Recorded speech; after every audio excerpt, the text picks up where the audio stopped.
My daughter is a therapist. She got a master's in social work. She's a therapist, which is a double-edged sword when your daughter's a therapist, because first you get nachat, and then they start to tell you about all your problems from your childhood, free of charge, but they love doing that. But my daughter, Baruch Hashem, Liana, is a wonderful girl. And she gave me this sefer. She says, Abba, you got to read this and talk about it. It's called Dopamine Nation. And it sat on my bed. I have a lot of stack of books on my bedside table. But this is one of them. So I picked it up a few days ago and I could not put it down. And let me just tell you the premise of this book. The premise of this sefer, of this book, it's not a sefer, it's a book, is that we have a challenge. And that is, we are all dopamine addicts in our generation. We are pleasure seekers. That's what we're looking for. Everything about us. And I'm just going to quote. She says, we have an overwhelming abundance that our ancestors didn't have for drugs and food and news and gambling and shopping and gaming and texting and Facebook and Instagramming and YouTube. And these all give us little mini micro highs. They're always with us. We've become, she says, a wide generation. Our handheld devices, she says, are modern day hypodermic needles that come with us wherever we go. And then she says that people with severe addictions who talk about their lives have become the prophets, the Nevi'im of our generation. That if we ignore their stories, even if we're not addicts, we're all kind of microdosing a little bit, we're going to fall into the same mistakes and same challenges they do as well. And then she says something else. And this was absolutely fascinating and really is the premise of the entire book, which I do recommend. And she says, in addition to the discovery of dopamine, one of the most remarkable neuroscientific findings in the past century is that the brain processes pleasure and pain in the same place. So although we want pleasures and we seek it, the food we eat, the relationships we try to build, the friendships, the music we listen to, the art we look at, the books we read, we're all pleasure seekers. We are able to substitute that pleasure, she says, by leaning into and pressing on pain, because one will replace the other. She says that people need to lean into pain, because when we have pain in our lives, and this is the premise of the book, we are able to become much better versions of ourselves. That is how she describes it. She says we stay away from pain.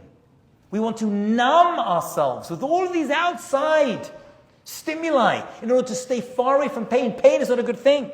That's how we view it. And she says, no.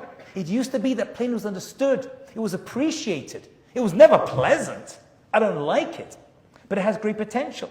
There's even a chapter, you may have seen this whole idea of dunking into ice cold water. Have you seen this thing? And talk about the benefits of it. I mean, people are doing it all the time. It was very hard to warm up your bath or your shower. People regularly used to immerse themselves into cold water. That's just the way, my dear friends, it was for a long, long time. And then she spoke about a certain experiment, which all of you have heard of. And it's a very interesting one. But I want to talk about another piece of it for just a few minutes. Do you ever hear this experiment of the little kid? You may have seen the video of it. It's very cute. Of these little 3 to 6-year-olds who get given a marshmallow on a plate. It was done in the 1960s. You watch the video online afterwards, not now. And they give these little kids a little marshmallow and they say, listen, if you want to, you can eat that marshmallow now. But we're going to leave. We'll be back in about 15 minutes. If you have resisted eating that first marshmallow, we will give you a second marshmallow. You won't have one, you'll have two. If you eat the first one now, before we get back, that's it. You're not going to get your second marshmallow. Ever heard of this famous experiment? What percentage of children between the age of 3 and 6 years old do you think could not resist to wait the 15 minutes and ate the one marshmallow rather than defer their gratification and eat two? What percentage? And you're all thinking, yeah, I would have done that. No, you wouldn't have. because only a third did. That means only 1 in 3 kids, 33%, were able to do that. And the older they were, the higher the chance they were able to do it. A very famous story, a famous experiment. But I'm interested in a part that no one ever talks about. And that is the techniques many of the children used to try not to eat the marshmallow before the person came back to offer them their second one.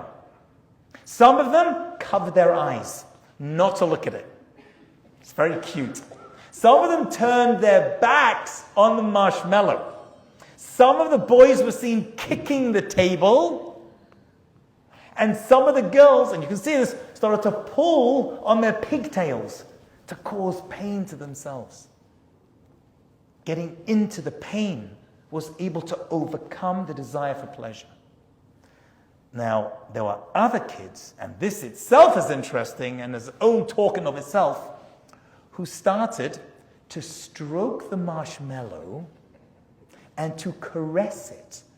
And they think what they were doing was saying, this is the pet that I love.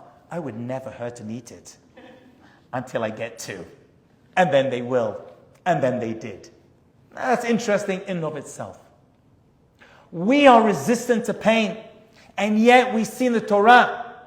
Who needs the Torah to tell us this? We know it from our own lives of the past year. We've all been in emotional, psychological, spiritual pain. And the Torah tells us that's going to be a part of your lives as Am Yisrael, Klal Yisrael. This attack on October 7th, a year ago, was nothing new to us. But it was still extremely painful. There must be some good that can come from this challenge that we are going through, this psychological warfare. Our brothers and sisters were taken hostage, but our minds were taken hostage as well. It's a very, very big problem. When I was in school, we had this reading requirement. I went to school in England.